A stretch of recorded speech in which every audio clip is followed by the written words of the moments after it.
Hi hello ಎಲ್ಲರಿಗೂ ನಮಸ್ಕಾರ. Welcome back to our YouTube channel Tejas Sahana YouTube channel. ಇದು ನನ್ನ ಮಗಳದು ಅಕ್ಕಿ ಎಣ್ಣೆ ಶಾಸ್ತ್ರ ಆಗಿರುತ್ತೆ.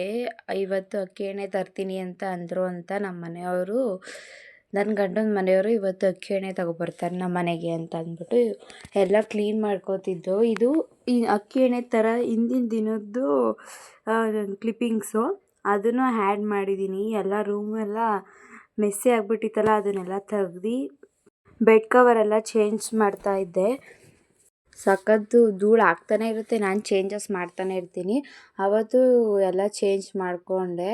ಅದಾದಮೇಲೆ ನನಗೆ ಸ್ವಲ್ಪ ಕೋಲ್ಡ್ ಆಗಿತ್ತು ಅಂತ ಅಂದ್ಬಿಟ್ಟು ಟ್ಯಾಬ್ಲೆಟ್ಸ್ ಎಲ್ಲ ತೊಗೊಂಡೆ. ಇವಾಗ ವೆದರ್ ಹಿಂಗೆ ಇರೋದ್ರಿಂದ ಹೀಟಿಂದ ಕೋಲ್ಡ್ ಆಗಿದೆ ಅಂತ ಡಾಕ್ಟರ್ ಹೇಳಿದ್ರು. ನನಗೆ ಪಾಪುಗೆ ಇಬ್ರಿಗೂ ಕೋಲ್ಡ್ ಆಗಿದೆ.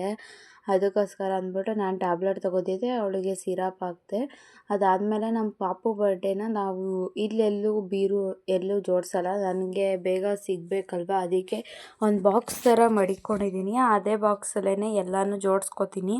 ಒಂದು ಸಿಕ್ಕಿದ್ರೆ ಇನ್ನೊಂದು ಬಟ್ಟೆ ಸಿಗ್ತಿರ್ಲಿಲ್ಲ, ಆ ಥರ ಮೆಸ್ಸಿ ಆಗಿಬಿಟ್ಟಿತ್ತು.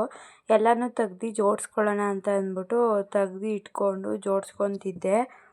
ಅರ್ಜೆಂಟಿಗೆ ಪಾಪುಗೆ ಸ್ನಾನ ಕೊಟ್ಬಿಟ್ಟು ಬಂದಿರ್ತೀನಿ, ಬಟ್ಟೆ ತೆಗ್ದಿಕ್ಬೇಕು ಅಂತ ಅಂದರೆ ಬಟ್ಟೆಗಳೇ ಸಿಗಲ್ಲ. ಅದಕ್ಕೋಸ್ಕರ ಅಂತ ಅಂದ್ಬಿಟ್ಟು ಫ್ರೀ ಇದ್ನಲ್ಲ, ಪಾಪುನು ಆಟಾಡ್ತಿದ್ಲು, ಅದನ್ನು ಅವಳನ್ನ ಆಚೆ ಕಡೆ ಉಳ್ಳಾಕ್ಬಿಟ್ಟು ಬಂದ್ಬಿಟ್ಟು ಎಲ್ಲನೂ ಎತ್ತಿಡ್ತಾಯಿದ್ದೆ. ಮತ್ತು ಅವಳಿಗೆ ಇವಾಗ ಆಗಲ್ವಲ್ಲ, ಎಲ್ಲ ನಾವು ಬೇಬಿ ಹುಟ್ದಾಗ ತೊಗೊಂಡಿದ್ದಾವೆಲ್ಲನೂ ನಾನು ಸ್ವಲ್ಪ ಅವಳಿಗೆ ಡ್ರೆಸ್ ಇವಾಗ ಆಗದೆ ಇರೋದನ್ನೆಲ್ಲ ತೆಗ್ದು ಸೈಡಿಗೆ ಇಟ್ಬಿಟ್ಟು ಇನ್ನು ಮಿಕ್ಕಿದ್ದೆಲ್ಲನೂ ಎತ್ತಿಡ್ತಿದ್ದೆ. ಈಗಂತೂ ಎಷ್ಟು ಬಟ್ಟೆ ಇದ್ದರೂ ಸಾಲಲ್ಲ. ಮಕ್ಳಿಗೆ ಆ ಡ್ರೆಸ್ ಹಾಕಬೇಕು, ಈ ಡ್ರೆಸ್ ಹಾಕಬೇಕು ಅಂತ ಅಂದ್ಬಿಟ್ಟು ಸಿಕ್ಕಾಪಟ್ಟೆ ಇರುತ್ತೆ. ಎಲ್ಲ ಥರನೂ ಡ್ರೆಸ್ ಹಾಕಬೇಕು ಅಂತ ಅನಿಸ್ತಾ ಇರುತ್ತೆ. ಯಾಕೆ ಅಂತಂದರೆ ನಮಗೂ ಅದೇ ಥರನೇ ನಮ್ಮ ಅಮ್ಮನೂ ಬೆಳೆಸಿರೋದು. ನಾವು ಸಖತ್ತು ಬಟ್ಟೆ ಆಗಲಿ ಸ್ಲಿಪ್ಪರ್ಸ್ ಆಗಿ ಎಲ್ಲನೂ ಸಿಕ್ಕಾಪಟ್ಟೆ ಇದ್ದಂತೆ ನನ್ನ ಹತ್ರನೂ. ನನಗೂ ಏನೋ ಒಂಥರ ಖುಷಿ. ಗರ್ಲ್ ಬೇಬಿ ಅಂದ್ರೇ ಅದೊಂಥರ ಎಲ್ಲ ಥರನೂ ಡ್ರೆಸ್ ಹಾಕಬೇಕು ಅನಿಸುತ್ತೆ. ಬಾಯ್ ಆದರೆ ಪ್ಯಾಂಟು ಶರ್ಟು, ಅವ್ರಿಗೆ ಬೇರೆ ಆಪ್ಷನ್ಸೇ ಇರೋಲ್ಲ. ಹೆಣ್ಮಕ್ಳಂದರೆ ಸಖತ್ ಆಪ್ಷನ್ಸ್ ಇರುತ್ತೆ, ಯಾವುದಾದ್ರು ಹಾಕ್ಬೋದು. ಹಾಗೆ ಇವತ್ತು ಸಾಯಂಕಾಲ ನಮ್ಮ ಚಿಕ್ಕಮ್ಮ ಮತ್ತು ನಮ್ಮ ಯಾರು ನನ್ನ ತಂಗಿ ಎಲ್ಲ ಬರ್ತೀನಿ ಅಂತ ಅಂದರು. ಎಲ್ಲರೂ ಬರ್ತಾರೆ ಇವತ್ತು ಅಂತ ಅಂದ್ಬಿಟ್ಟು ಎಲ್ಲ ಮಾತಾಡಿಕೊಂಡು ನಾನು ಅಮ್ಮ ಅವೆಲ್ಲ ಜೋಡಿಸ್ಕೊಂಡು ಬಿಡೋಣ, ಮತ್ತು ಇನ್ನು ಸಾಯಂಕಾಲಕ್ಕೆ ಅವ್ರು ಎಷ್ಟೊತ್ತಾಗುತ್ತೋ ಬರೋದು ಅಂತ ಅಂದ್ಬಿಟ್ಟು ಎಲ್ಲನೂ ಜೋಡಿಸ್ಕೊಂಡು ಎಲ್ಲ ಎತ್ತಿಟ್ಕೋತಿದ್ದೋ. ನಾಳೆ ನಮ್ಮ ಮನೆಯವರೆಲ್ಲ ಬರೋದ್ರಿಂದ ಇಲ್ಲಿ ಎಲ್ಲನೂ ತಯಾರು ಮಾಡ್ಕೊಳ್ಬೇಕಲ್ವ. ಅವರೂ ಬಂದು ಎಲ್ಲ ಪಾಪುಗೆ ಏನು ಶಾಸ್ತ್ರ ಇದೆ ಅದನ್ನೆಲ್ಲ ಮಾಡಿ ಹೋಗಬೇಕು. ಅದಾದಮೇಲೆ ಫುಲ್ಲು ಮಳೆ ಬರ್ತಾಯಿತ್ತು, ಅದನ್ನೆಲ್ಲ ನೋಡ್ಕೊಂಡು ಇದು ನೆಕ್ಸ್ಟ್ ಡೇ ಮಾರ್ನಿಂಗ್ ವ್ಲಾಗ್ ಆಗಿರುತ್ತೆ. ಅದು ಕ್ಲಿಪ್ಪಿಂಗ್ಸು. ನಮ್ಮ ಮನೇಲೆಲ್ಲ ನಾಷ್ಟಕ್ಕೆ ಮಾಡೋಕ್ಕೆ ಅಂತ ಅಂದ್ಬಿಟ್ಟು ನಿಮ್ಮ ಚಿಕ್ಕಮ್ಮ ಅಮ್ಮ ಎಲ್ಲ ರೆಡಿ ಮಾಡ್ತಾಯಿದ್ರು. ನನ್ನ ತಂಗಿ ಸೊಸ್ತಾ ಇದ್ಲು, ಅದು ವೀಡಿಯೋ ಮಾಡ್ಕೊಳಕ್ಕೆ ಹೋಗಿದ್ದು ಮುಖ ಮುಚ್ಕೊತಾ ಇದ್ಲು, ಅಕ್ಕ ಹಾಕ್ಬೇಡ ಅಂತೆಲ್ಲ. ಅದಾದಮೇಲೆ ನಮ್ಮ ಮನೇಲಿ ನಾವು ಊಟಕ್ಕೆ ಅಂತ ಅಂದ್ಬಿಟ್ಟು ಬಿರಿಯಾನಿ, ಅನ್ನ ಸಾಂಬಾರು ಎಲ್ಲನೂ ಮಾಡಿಸಿದ್ರು.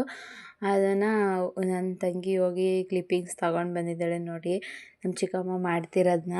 ಅದನ್ನು ಹಂಗೆ ಆ್ಯಡ್ ಮಾಡಿದೆ. ಬಿರಿಯಾನಿ ಮಾಡ್ತಾ ಇತ್ತು ನಮ್ಮ ಚಿಕ್ಕಮ್ಮ, ಅದನ್ನೆಲ್ಲ ತಕ್ಕೊಂಡು ಅದಾದಮೇಲೆ ಬಂದು ಪಾಪುಗೆ ಬಟ್ಟೆ ತೆಗ್ದಿಟ್ಟು ಕೋಲ್ಡ್ ಆಗಿರೋದ್ರಿಂದ 3 ಡೇಸ್ ಆಗಿತ್ತು ಸ್ನಾನ ಎಲ್ಲ ಮಾಡಿಸಿ ಪಾಪುಗೆ. ಅದಾದಮೇಲೆ ನಾನು ಹೋಗ್ಬಿಟ್ಟು ಸ್ನಾನ ಮಾಡಿಕೊಂಡು ಬಂದೆ. ಆ್ಯಸ್ ಯೂಶುವಲ್ ನಾನೇನು ಕ್ರೀಮ್ಸ್ ಏನು ಯೂಸ್ ಮಾಡಲ್ಲ. ಮಾಮೂಲಿ ನನ್ನ ಡೈಲಿ ರೊಟೀನ್ ಇದ್ದಂಗೆ ನಾನು ಡೈಲಿ ಏನು ಯೂಸ್ ಮಾಡ್ತೀನಿ, ಸ್ಟಿಕ್ಕರ್ ಲಿಪ್ ಬಾಮ್ ಅಷ್ಟೇ. ಫೇಸಿಗೆ ಇನ್ನೇನು ಹಚ್ಚಲ್ಲ, ಇನ್ನೇನು ಮಾಡಲ್ಲ. ಅಷ್ಟು ಬಿಟ್ಟರೆ ಇನ್ನೇನು ಇದು ಮಾಡ್ಕೊಳ್ಳಲ್ಲ ಅಲ್ವಾ. ಅದಕ್ಕೋಸ್ಕರ ಅಂತ ಅಂದ್ಬಿಟ್ಟು ಅಷ್ಟೇ ಹಚ್ಕೊಂಡು ಪಾಪುನು ಮಲಗಿದ್ಲು. ಅದಕ್ಕೆ ನಿಧಾನಕ್ಕೆ ಕೂದಲೆಲ್ಲ ಆರಿಸ್ಕೊಂಡು ಬಂದೆ.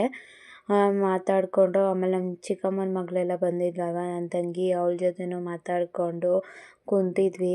ಅವರು ಇನ್ನು ಇವಾಗ ಹೋದರೆ ಅಕ್ಟೋಬರ್ಗೆ ಬರೋದು, ದೂರ ಇರೋದ್ರಿಂದ ಅದಕ್ಕೋಸ್ಕರ ಅವಳ ಜೊತೆ ಮಾತಾಡಿಕೊಂಡು ಆಮೇಲೆ ಅವಳು ಅಲ್ಲಿ ಅಡುಗೆ ಮಾಡ್ತಾ ಇರೋರಿಗೆಲ್ಲ ಅಂದ್ಬಿಟ್ಟು ಟೀ ಮಾಡ್ತಾಯಿದ್ಲು. ಅಲ್ಲಿ ಕ್ಯಾಪ್ಚರ್ ಮಾಡಬೇಡ ಅಂತ ಅಂದ್ಬಿಟ್ಟು ನನಗೆ ಹೇಳ್ಕೊಂಡು ಓಡಾಡ್ತಿದ್ಲು. ಅದಾದಮೇಲೆ ನಮ್ಮ ಮನೆಯವರೆಲ್ಲ ಬಂದರು. ಅಕ್ಕಿ ಎಣ್ಣೆ ಶಾಸ್ತ್ರಕ್ಕೆ ಏನೇನು ಕೊಡಬೇಕು ಎಲ್ಲನೂ ತಗೊಂಡು ಬಂದಿದ್ದರು. ಅದಕ್ಕೆ ಒಬ್ಬೊಬ್ಬರು ಕೈಲೂ ಒಂದೊಂದು ಹಿಡ್ಕೊಂಡು ಬರ್ತಾಯಿದ್ರು.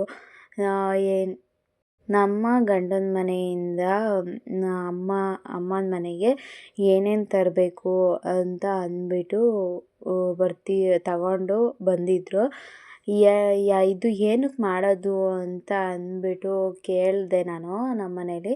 ಅದಕ್ಕೆ ಅವ್ರು ಹೇಳಿದ್ದು, ಅದು ಅವ್ರ ಮನೆ ಸೊಸೆನೂ ಮತ್ತು ಮೊಮ್ಮಗಳೂ ಇಲ್ಲಿರ್ತಾರೆ ಅಲ್ವಾ, ಅದಕ್ಕೆ ಅವರಿಗೇ ಅಕ್ಕಿ ಎಣ್ಣೆ ಮತ್ತು ಏನೇನು ಕೊಡ್ತಾರೆ ಅದನ್ನೆಲ್ಲ ಕೊಟ್ಟು ನನ್ನ ಸೊಸೆನೂ ನನ್ನ ಮೊಮ್ಮಗಳೂ ಚೆನ್ನಾಗಿ ನೋಡ್ಕೊಳ್ಳಿ ಅಂತ ಅಂದ್ಬಿಟ್ಟು ಹೇಳಿ ಹೋಗೋ ಥರ ಅಂತ್ಯಶಾಸ್ತ್ರ. ಅದು ನಂಗೆ ಇನ್ನೂ ಪರ್ಫೆಕ್ಟಾಗಿ ಗೊತ್ತಿಲ್ಲ. ಆ ಥರ ಹೇಳಿದ್ರು ನಮ್ಮ ಮನೇಲಿ. ಅದಾದಮೇಲೆ ನಮ್ಮ ಮನೆಯವ್ರ ಮಾವನ ಮಗಳು ವಿಡಿಯೋ ಮಾಡ್ತಾಯಿದ್ರೆ ಮುಖ ಮುಚ್ಕೊಂಡು ಬರ್ತಾಯಿದ್ಲು. ಅವಳು ನನ್ನ ತಂಗಿ ಫುಲ್ ಅವಳನ್ನ ಝೂಮ್ ಹಾಕಿ ತೆಗ್ದಿದ್ಲು. ಅದಾದಮೇಲೆ ಒಳಗಡೆ ಬಂದು ಎಲ್ಲರೂ ಬಂದಿದ್ರಲ್ವ, ನಮ್ಮ ಅತ್ತೆಯವರ ಅಕ್ಕ ತಂಗಿ, ನನ್ನ ನಾದಿನಿ, ಅವಳು ಎಲ್ಲ ಕೂತ್ಕೊಂಡು ಪಾಪ ಸುತ್ತ ಕೂತ್ಕೊಂಡು ಮಾತಾಡ್ತಿದ್ರು. ಅದಾದಮೇಲೆ ಇಲ್ಲಿ ಝೂಮ್ ಹಾಕಿದ್ದೀನಿ ಅಲ್ವಾ, ಅವರು ನಮ್ಮ ಚಿಕ್ಕತ್ತೆ, ಅವ್ರನ್ನ ನನ್ನ ರೇಗಿಸ್ತಾ ಇರ್ತಾರೆ ಯಾವಾಗಲೂ ಲಾಗ್ ಮಾಡೋದೆಲ್ಲನೂ. ಅದಕ್ಕೋಸ್ಕರ ಅಂತ ಅಂದ್ಬಿಟ್ಟು ಅವ್ರನ್ನ ಝೂಮ್ ಹಾಕಿ, ಇವತ್ತು ನೀನು ಲಾಗಲ್ಲಿ ನಿನ್ನೆ ಜಾಸ್ತಿ ತೋರಿಸ್ತೀನಿ ಅತ್ತೆ ಅಂತ ಅಂದ್ಬಿಟ್ಟು ಅವ್ರನ್ನ ರೇಗಿಸ್ಕೊಂಡು ವಿಡಿಯೋ ಮಾಡ್ತಿದ್ದೆ. ಅದಕ್ಕೆ ನಗಾಡ್ತಾಯಿದ್ರು. ಎಲ್ಲರೂ ಒಂಥರ ಎಷ್ಟು ನಮ್ಮ ಊರು ದೂರ ಇರೋದರಿಂದ ಎಷ್ಟು ದಿನ ಆಗಿತ್ತಲ್ವ ಪಾಪು ನೋಡಿ, ಅದಕ್ಕೆ ಫುಲ್ ಎಲ್ಲ ಖುಷಿಯಾಗಿ ಸುತ್ತ ಕೂತ್ಕೊಂಡು ಮಾತಾಡ್ಸ್ತಾಯಿದ್ರು. ಅದಾದಮೇಲೆ ನನ್ನ ನಾದಿನಿಯವರು ಏನು ಶಾಸ್ತ್ರಕ್ಕೆ ಅವರು ಬಳೆ ಅಂತೀನಿ, ಸಾರಿ, ಚೈನು ಮತ್ತು ಉಂಗುರ ಎಲ್ಲನೂ ನಮ್ಮ ಮನೆಯಿಂದ ಏನು ತಂದಿದ್ರು ಅದನ್ನೆಲ್ಲನೂ ಹಾಕ್ತಾಯಿದ್ರು ಕೈಗೆ ಕಾಲಿಗೆ ಎಲ್ಲನೂ. ಪಾಪು ಡ್ರೆಸ್ಸು ಎಲ್ಲ ತಂದಿದ್ರಪ್ಪ, ಅದೆಲ್ಲ ಚೇಂಜ್ ಮಾಡಬೇಕು ಅಂತ ಅಂದ್ಬಿಟ್ಟು ಡ್ರೆಸ್ ಹಾಕಿ, ಉಂಗುರ ಹಾಕಿ, ಚೈನೆಲ್ಲ ಹಾಕಿ ಫೋಟೋಸ್ ಎಲ್ಲ ತಕ್ಕೊತಿದ್ರು. ಒಂಥರ ಚೆನ್ನಾಗಿ ಕಾಣ್ತಾಯಿದ್ಲು ನನ್ನ ಮಗಳು. ಗೆಜ್ಜೆ ಎಲ್ಲ ಹಾಕ್ಕೊಂಡು ನೋಡ್ತಾ ಇದ್ದೀರಲ್ವ ಎಷ್ಟು ಚೆನ್ನಾಗಿ ಕಾಣ್ತಾಯಿದೆ. ಶೂ, ಫ್ರಾಕು ಎಲ್ಲನೂ ಅವ್ರ ಅತ್ತೆ ಎತ್ಕೊಂಡು ಆಟ ಆಡಿಸ್ತಾಯಿದ್ರು. ಅದನ್ನು ಕ್ಯಾಪ್ಚರ್ ಮಾಡಿಕೊಂಡೆ.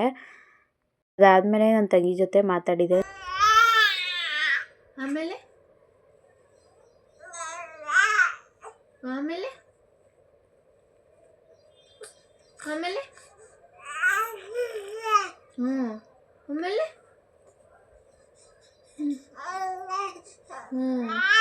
ಮತ್ತೆ ಆಮೇಲೆ ಆಮೇಲೆ ಇಷ್ಟ ಆಗಿತ್ತು ಇವತ್ತಿನ ವ್ಲಾಗು. ಯಾರಿಗೆಲ್ಲ ಇಷ್ಟ ಆಯಿತು ಅವರು ನಮ್ಮ ವಿಡಿಯೋನ ಲೈಕ್ ಮಾಡಿ, ಶೇರ್ ಮಾಡಿ, ಕಮೆಂಟ್ ಮಾಡಿ, ಪ್ಲೀಸ್ ಸಬ್ಸ್ಕ್ರೈಬ್ ಮಾಡ್ಕೊಳ್ಳಿ. Thank you.